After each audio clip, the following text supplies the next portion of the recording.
នេះជួយជូនខ្ញុំទៅបនតិចបានទេអូយម៉ាក់ខ្ញុំសុំទោសដល់មកខ្ញុំទៅរៀនគួរហើយខ្ញុំមានការងារជាបន្ទាន់ឡើងធ្វើការមក5មកជាស្អីទេទាំងឪទាំងកូនហ្នឹងវល់រហូតជិះម៉ូតូដប់ទៅក៏បានដែរ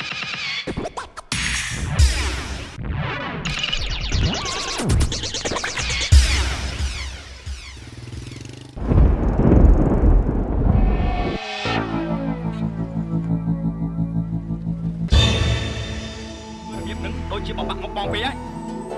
តែខ្ញុំត្រឹមមិនបានតែមកពីម្ស័យហ្នឹងវាអាចដៃបងទេគេក៏ឯងថាទៅរៀនគួរចុះគេប៉ាទៅធ្វើការដែររឿងហ្នឹងដឹងតែយើងពីរអ្នកបានហើយលីហើយបើប៉ាជិះបន្ថយនឹងគ្រោះថ្នាក់បែបនេះទៀតខ្ញុំក៏ប្រាប់អ្នកណាដែរពិតជាស្មុគស្មាញមែនប្រសិនបើអ្នកមិនចង់ឲ្យរឿងនេះកាត់ឡើងចំពោះគ្រួសារអ្នកសូមមានភាពស្មោះត្រង់ហើយនឹងរៀងវៃកំណំអេតចូលផ្ទះស្នេហាស្មោះសរសុខភាពល្អអនាគតបវររុងរឿង